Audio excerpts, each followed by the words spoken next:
Person வந்து எனக்கு முன்னாடியும் பெண்களை ரொம்ப சீரழிச்சிருக்காங்க, லைஃபை கெடுத்திருக்காங்க, நாசமாக்கியிருக்காங்க. இப்படிப்பட்ட ஆட்களை சாவணும், இல்லை ஒரு விஷயம் அவனுக்கு ஏதாவது கெடுதல் வரணும், எனக்குள்ள ஒரு ஆதங்கம் இருக்கு. பெண்கள் தான் ஏமாறுறாங்கன்னு சொல்லவும் கூடாது. அதே மாதிரி ஆண்களையும் சொத்து பத்தெல்லாம் பறிச்சுட்டு இன்னைக்கு ரோட்ல விட்டு இருக்கிறாங்க. இப்போ நீங்க உங்களுக்குள்ள ஜின் இருக்கிறதுனால நீங்க எந்த தவறும் பண்ணாம சுத்தபத்தமா இருக்கிறீங்க, ஒரு விஷயம் நீங்க பண்றீங்க, ஓகே. இது ஜீனே இல்ல, ஒரு விஷயம் இல்லாத ஒரு ஒரு விஷயத்த நீங்க விளம்பரம் படுத்துறீங்க அப்படின்னா அந்த இடத்துல நான் அகேன்ஸ்டா தான் நிற்பேன். யாருக்கும் நம்பிக்கை கொடுக்கணும்னு அவசியம் எனக்கு கிடையாது. நான் யாருன்னு, என்னோட பேக்ரவுண்ட் என்ன, நான் என்ன பிஸ்னஸில் இருக்கிறேன்னு எல்லாம் என் ஊர் உலகத்துக்கு எனக்கு சொந்த இடத்துல எல்லாருக்குமே தெரியும். இன்னைக்கு நைட்டே நான் ஒரு விஷயம் நான் பண்றேன், அதை வந்து நீங்க சொல்லுங்க அப்படின்ற மாதிரி. உண்மையாலுமே ஜின் பார்த்திபன் சார் அந்த ஜின் இருக்கு, என்னை உணர வைக்கிறாங்க அப்படின்னா நான் லைவ் போட்டு உங்ககிட்ட நான் எக்ஸ்பிளைன் பண்றேன் எனக்கு என்ன நடக்குது, என்ன ஆகுது அப்படின்னு. யாராக இருந்தாலும் கவலை கிடையாது. அவங்க உடம்புலேயே நான் ஜின்னை ஏற்றி காட்டுவேன். கடவுளே இல்லை, எனக்கு எதுவுமே இல்லை அப்படின்றவங்க உடம்புலே நான் 10 நிமிஷத்தை ஏற்றி காட்டுவேன். உலக நாடுகளில் எங்கே போனீங்கன்னாலும் ஜின்னுன்னா தெரியும். இதெல்லாம் நான் போய் சொன்னதாங்கெல்லாம் இல்லை, நான் பரப்பி விட்டதாங்கெல்லாம். ஜின்னு காலகாலமாக இருக்குது. இதே மலேசியாவிலலாம் ஜின்னே பெட்டை வீட்டுக்குள்ளேயே வளர்க்குறாங்க. நேரடியாக காட்சி அளிக்கக்கூடியது ஜின் மட்டும்தான். இப்போது சப்போஸ் நான் சொல்கிறேன், என் உடம்புல நீங்கள் இறக்கி விட்டீங்கன்னா நான் என்ன ரியாக்ட் பண்ணுவேன்? அது ரியாக்ட் நீங்கள் பண்ணுற அளவுக்கெல்லாம் அளவுக்கு அதிகமாக ஏற்ற முடியாது. அது ஏற்றினா வேறு மாதிரி போயிடும். ரெஃப்ளெக்ட் நேயர்களுக்கு என்னுடைய வணக்கம். நான் உங்கள் ரிஹானா. இப்போது நமக்கு விருந்தினர் வந்திருக்கவரை ஜின் பார்த்திபன் டிஃப்ரெண்ட்டாக இருக்குது. ஜின்னுன்றது ஏன்னா நம்ம நிறைய விஷயங்கள் பில்லி சூனியம் மூட நம்பிக்கைன்னு சொல்லி மாந்திரிக பற்றி தான் நம்ம வந்து ஒரு பட்ட பேராக வச்சு நம்ம பேசுவோம். ஜின்ன்றது நிறைய பேருக்கு தெரியல, பட் முஸ்லீம் அவங்களுக்குலாம் நிறைய பேருக்கு தெரியும். ஸோ அதை பற்றி நிறைய விரிவாக்கம் நாங்கள் அவங்ககிட்ட பேசிக்கலாம். வாங்க போகலாம். வணக்கம். வணக்கம்மா. ஒரு பர்சன் வந்து எனக்கு முன்னாடியும் பெண்களை ரொம்ப சீரழிச்சிருக்காங்க, லைஃபை கெடுத்திருக்காங்க, நாசமாக்கியிருக்காங்க. அவங்கள பற்றி தெரியாமலே வந்து நானும் ஒரு பிஸ்னஸ் ஸ்டார்ட் பண்ணதான். அதுக்கப்புறமாவும் என்னுடைய ஏதோ லாஸ் ஆச்சு. அதுக்கு நான் அந்த இடத்துல அவங்ககிட்டருந்து பணம் வரலன்னு சாபம் விட்டு வந்தேன். பட் அதோட 10 வருஷம் உழைப்பு போயிடுச்சேன்றது இப்போ வரைக்கும் எனக்கு அந்த ஸ்ட்ரெஸ் இருக்குது.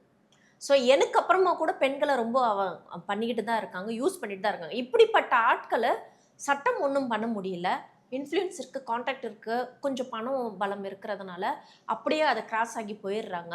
பணம் விட இன்ஃப்ளூயன்ஸ் தான் அதிகம் அந்த ஆளுக்கு, பர்டிகுலர் அந்த பர்சனுக்கு. பட் இப்படிப்பட்ட ஆட்களையே நீங்கள் வந்து உங்ககிட்ட நம்ம பேசுனா அவனை வந்து நீங்கள் எதிர்த்து ஒரு விஷயம், நமக்காக ஒரு விஷயம், ஏன்னா ஒரு மனுஷனை மதிக்கணும், அதுதான் என்னுடைய ஃபார்மட். ஆனால் அந்த ஆள் சாவணும், இல்லை ஒரு விஷயம் அவனுக்கு ஏதாவது கெடுதல் வரணும், அவன் கெட்டது பண்ணதை உணரணும் அப்படின்றத எனக்குள்ள ஒரு ஆதங்கம் இருக்குது. இது மாதிரி நிறைய மக்களுக்கு, நிறைய பேருக்கு அந்த ஆதங்கம் இருக்குது.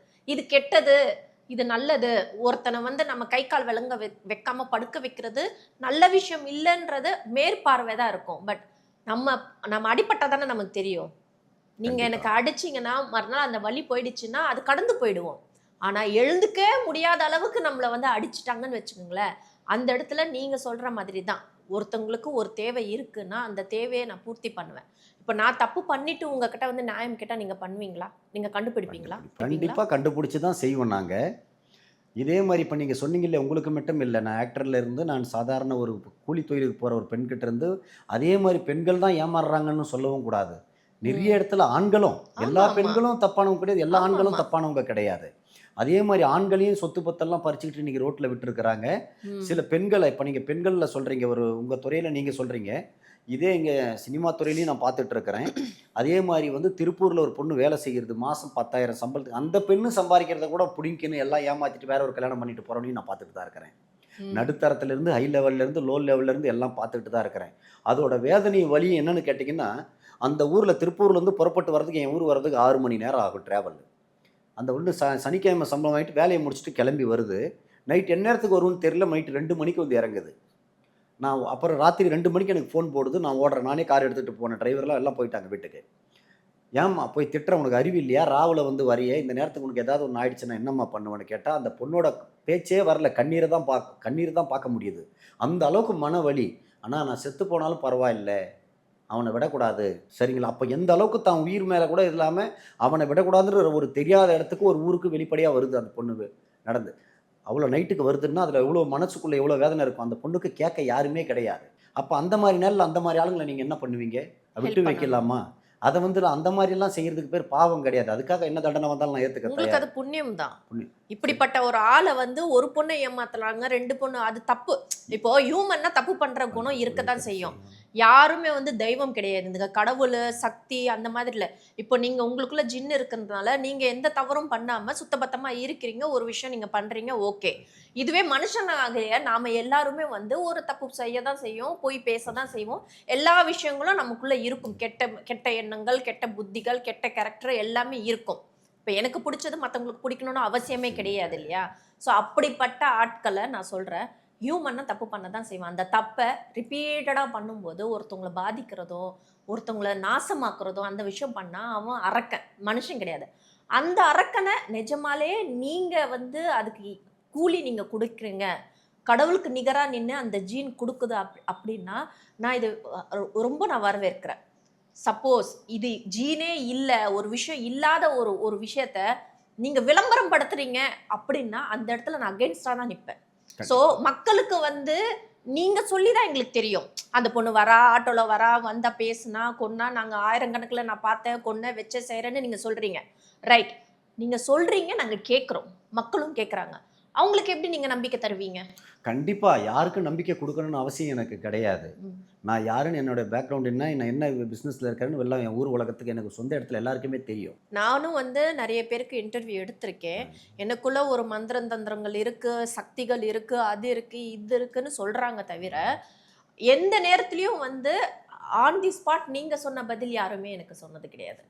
அதுக்கேத்த சக்திய நான் வளர்த்துக்கிட்டு, அதுக்கான நேரங்காலம் வந்ததுக்கு அப்புறமா தான் ஒரு விஷயம் நான் நிரூபிப்பேன் அப்படின்ற ஒரு பதில் தான் வந்தது தவிர, இப்போ நீங்க சொன்னீங்க இன்னைக்கு நைட்டே நான் ஒரு விஷயம் நான் பண்றேன். அத வந்து நீங்க சொல்லுங்க அப்படின்ற மாதிரி.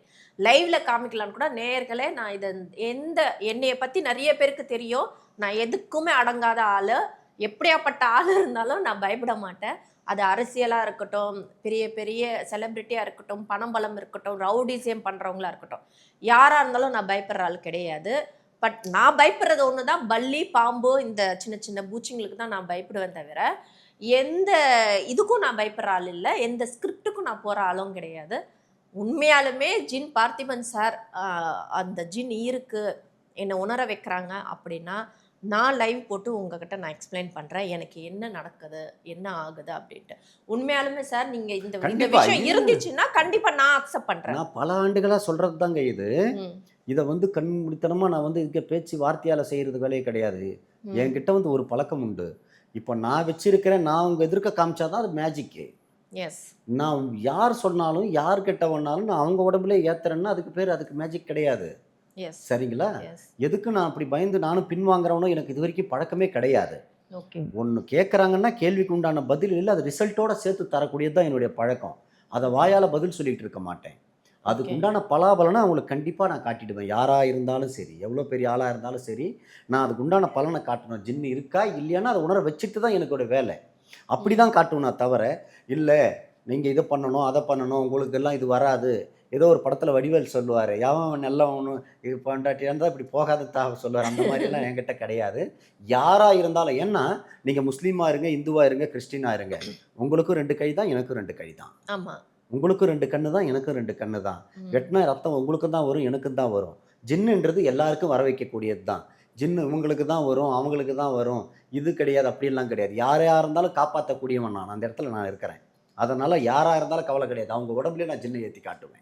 கடவுளே இல்ல, எனக்கு எதுவுமே இல்ல அப்படின்றவங்க உடம்புலயே நான் 10 நிமிஷத்துல ஏத்தி காட்டுவேன். அதுதான் என்னுடைய வேலை.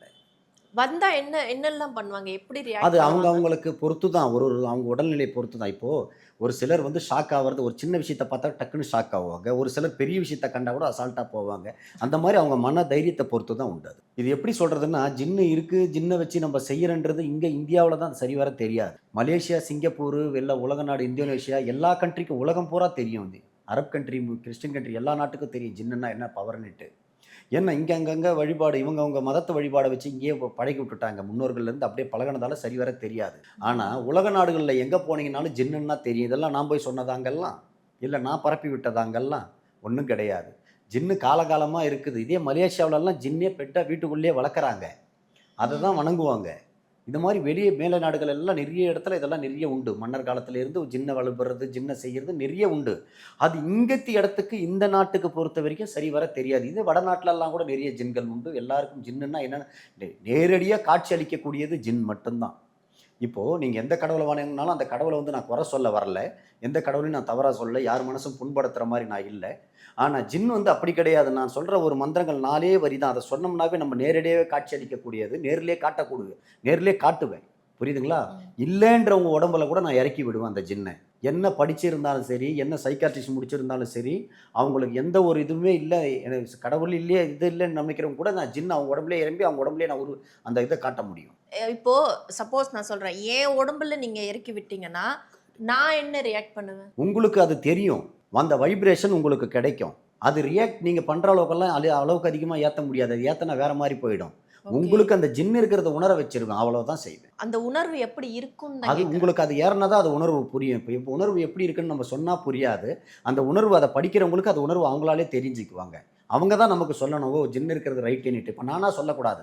ஓ! ஜின் இருக்கிறத காட்டுறேன், அத சொல்றேன், இத சொல்றேன்னு செய்து காட்டுற வேலை கிடையாது.